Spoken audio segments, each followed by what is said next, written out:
Very good afternoon and warm welcome to the Thursday edition of Vogan's European Outlook for the 4th of July. I want to say a very big happy birthday to my dad, David.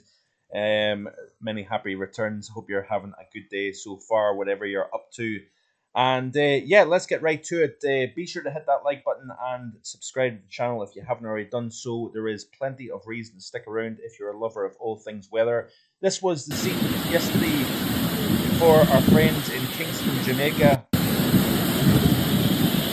as part of the eye wall was coming ashore along the southern coast of Jamaica. I will hopefully try and do a tropical outlook later on today, if not tonight, with regards to the latest on Beryl as it continues to move westwards, peeling away from the south coast and the island of Jamaica generally, and moving in a westerly direction towards Mexico's Yucatan Peninsula. But there is a lot of interesting things going on around the planet at the moment here from a global perspective. This is the CDAS temperature anomalies for the first 4 days of July. You can see here firmly below average. This is looking down over the Arctic, by the way. You can see here the United States quite a warm across the south versus cold across the north setup. And you can also see cool conditions across a large swathe of Central and Western Europe also for the first opening 4 days of the month. And rather interesting actually to see how this is all evolving. This is a close-up view of Europe. So it has been a chilly old start to July. So much so that it looks as if Loch Liskarnock has only managed to hit 10.8 Celsius this afternoon, which is pretty chilly for the 4th of July. And even further south, we've got temperatures subdued in the upper teens, a few spots reaching 20 Celsius. Here at Mark Vogan Weather HQ, we've only achieved 3 days above 20 so far this summer. And I know there is lots of people kicking and screaming about how miserable, terrible, dreadful the weather has been so far this summer. I want to say it actually provides some memory of July 2015 and also 2012 with this overall pattern. Unseasonably wet, windy, and cool conditions dominate today. We've got an area of low pressure that is relatively deep to the north, just to the north of the UK, and we've got a squeeze in isobars between higher pressure to the south, lower pressure to the north.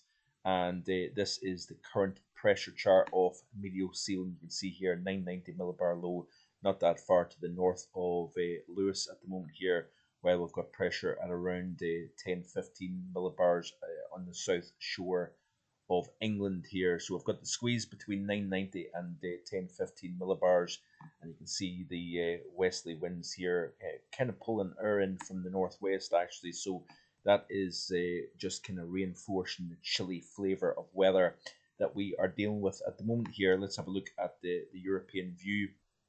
And I also want to look at some of the bigger picture stuff as well in today's video.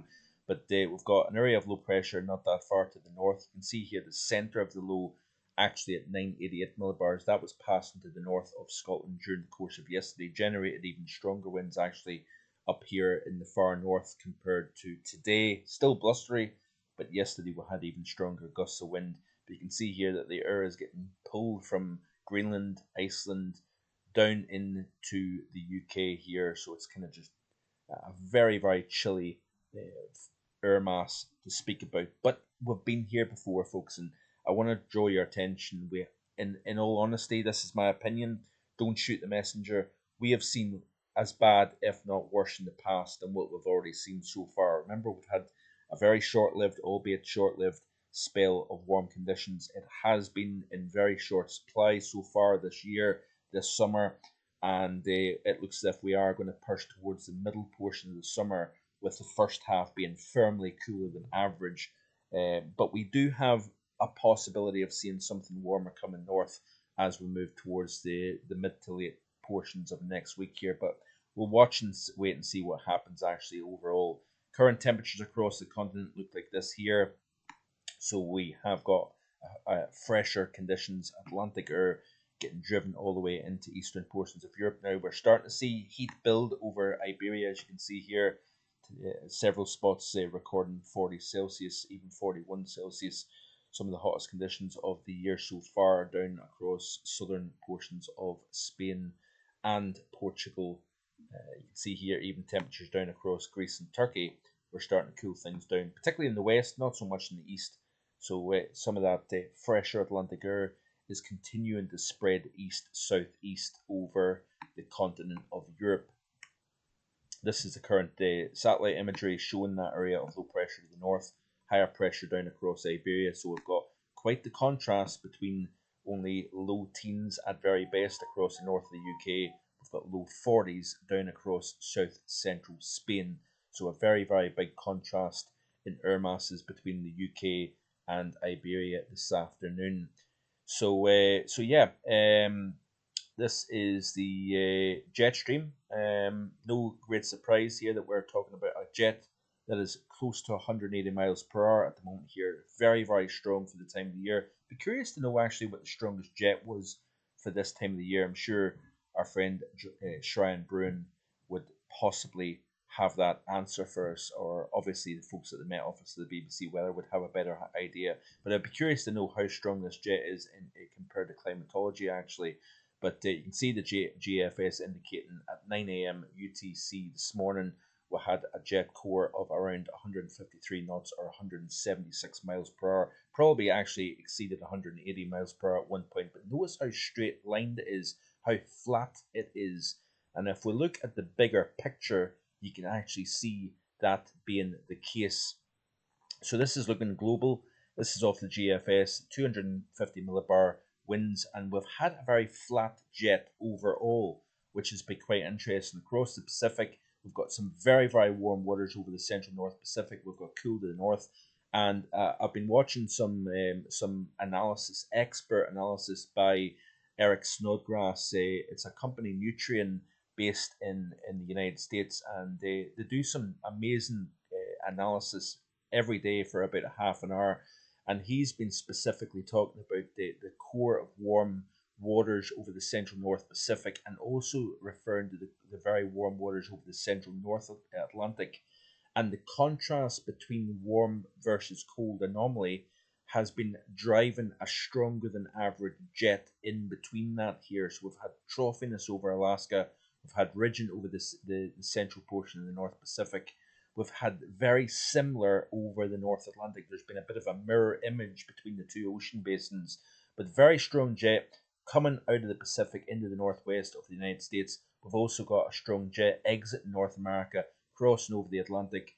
Contrast between cool waters to the north, warm waters to the south, and generally we've had a strong jet core running between both these warm cold anomalies in the Pacific as well as the Atlantic, and I thought that's been very, very interesting to kind of keep an eye on. Notice here we've got a speed max here coming across the Atlantic. This was for yesterday, Wednesday the 3rd, so we probably exceeded 180 miles an hour, by the way, with that jet core. But notice how flat it is. That's interesting. Very, very strong high pressure to the south over the Azores. Low pressure near Iceland. That has been the strong positive NAO pattern overall. We've had even across North America the jet running across the Canada-US border. We've had a buildup of heat across the United States. Obviously, as you would expect at this time of the year, we've been building some drought over the eastern side of the United States overall, and it'll be interesting to see where the highs go as we continue to progress through this month. My hunch has always been North Pacific high, Central United States high, and a Central North Atlantic high, with a bit of flexing back and forward over the UK and Ireland in terms of ridge trough pattern. So as we continue to play through, you can see the flattening out of the jet as it crosses the Atlantic, driving that strong wind, driving the strong 984, 85 millibar low just to the north of the UK here. That's been generally continuing to keep that Atlantic firm, strong Atlantic influence over the UK and Ireland. Hence why we've had this temperature anomaly for the month of July so far. The question mark is, do we see changes taking place? Well, we are likely to see a weakening of the jet as we progress through the next little several days or so here. We are building high pressure over the western portion of the United States here. We're starting to see a deepening trough driving into the central portion of the United States. And what we're going to start to see is we're going to start to, instead of it being quite a zonal, flat jet and upper air pattern overall, we're going to start to see a waviness develop once again as we start to redistribute heat versus cool across North America. That is going to then start to change the jet pattern over the North Atlantic, and we're going to weaken the strength of the jet. That will then hopefully start to kind of slow down the westward influence of the Atlantic, and we may start to see some of that heat that's over Central and Southern Europe try to lift north as we progress through the course of next week here. So this is the tool, this is the goal here on the channel, to show you the reasons behind that change in the overall pattern. But as we continue to play through, you notice here that we've lost the strength of the jet. This is through the course of the weekend. Still notice the jet to the south, low pressure. Generally, the UK is in the cool side, the north side of the jet, as we continue to press through the course of the weekend and into early next week. Meanwhile, low pressure systems have been forced all the way up into the Canadian Arctic here, as high pressure has been building, very strong high pressure at that, up the western side of North America. We're driving cooler down into the central portion of the United States, and we are going to start to see a realignment of the upper air pattern as we go forward. So even as we move towards the middle portions of next week, the GFS still has the UK on the cool side of the jet here. On the cyclogenesis side, the atmospheric position where you see rising air, the development of low pressure, etc., here. But notice some subtle changes starting to take place as we start to flex the jet like a kind of skipping rope. You flick it, you see one piece of the rope going up the way, you see another piece going down the way, and that's the kind of similar idea. Once you start to change the equation over the Pacific, over North America, then that has a downstream change over the Atlantic, and that is exactly what we are likely to see next week. Now, there is variables. Hurricane Beryl, for example, moving through the Western Caribbean, skipping over the Yucatan into the western portion of the Gulf of Mexico, and there is models more becoming favorable for a northward turn towards Texas, even up into the central portion of the United States, especially with a trough digging south over North America. Then that could change the overall equation. My hunch has always been cool first half, very similar to June, cool first half, warmer second half. And that is the emphasis that I'm wanting to put up. Remember, I've got an average for both temperature and rainfall for the UK during the month of July. Now, notice here that as we flick that rope in the atmosphere, we're starting to see changes now starting to take place. That area of high pressure over the central North Atlantic that has been displaced in the south, with that flat jet rowing between low pressure north, high pressure to the south, we are going to start to see the strength of the pressure starting to exert more northerly influence as we move towards the middle portions of the month. You notice here that the jet is starting to go northwards here. A little bit hard to see, I appreciate that. But look at this here. By the time we reach Thursday the 18th, long way out, I get that. But notice here that the high is becoming a little bit more of an influence on the UK and Ireland situation here. Now, if we look at the upcoming 5 days of the GFS ensemble, you can see here firmly anchored underneath a trough, low pressure and cool conditions as a result of that.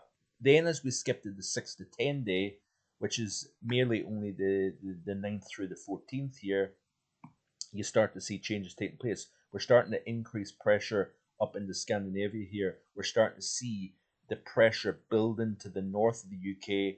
There's that area of low pressure kind of locked in to the southwest of this high that's building. Therefore, with the position of the trough to the southwest, high to the east, you would then start to question the possibility of warmer, more humid conditions trying to lift in between the trough to the southwest and the ridge to the east northeast.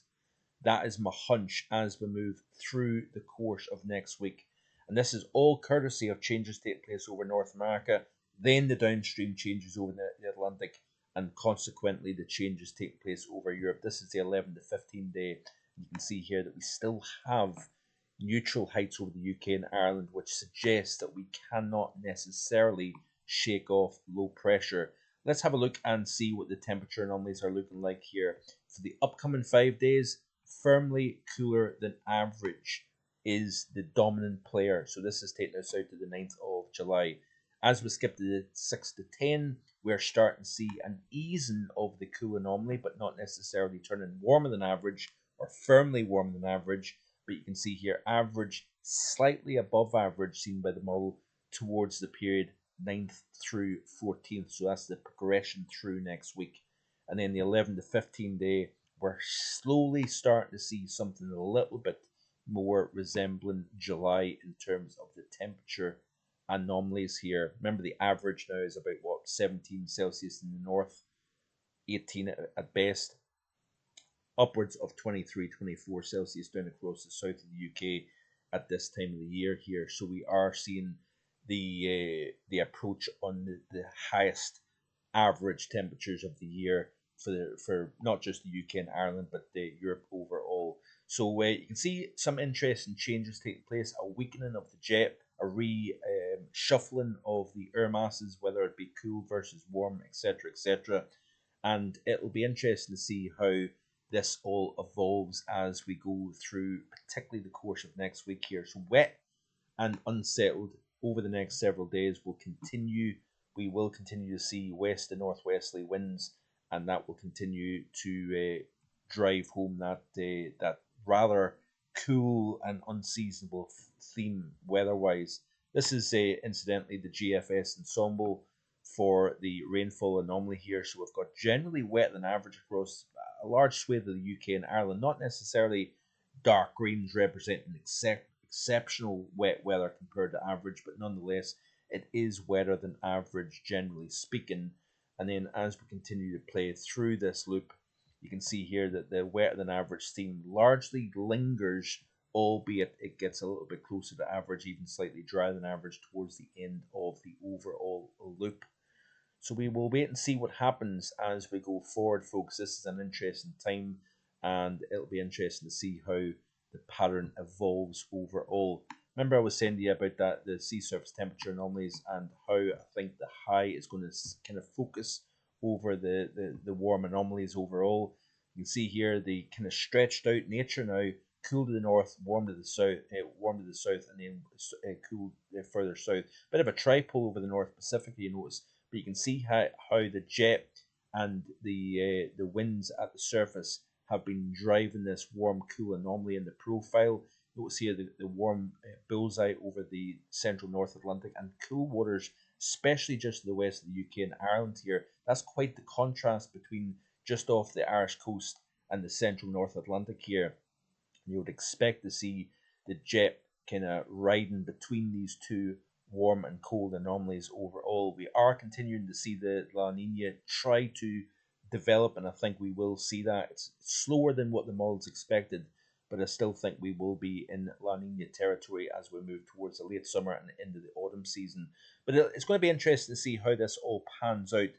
Be sure to hit that like button, share with your friends and family, subscribe to the channel. It is much appreciated. And I will, as I said, try to have a tropical outlook. It'll probably be later on tonight, if not during the overnight period. So stay tuned for that when it is released. And I'll see you again, hopefully tomorrow with more. Hope you enjoyed the content. If you're new to the channel, a very warm welcome. And I'll see you tomorrow with more. Bye for now.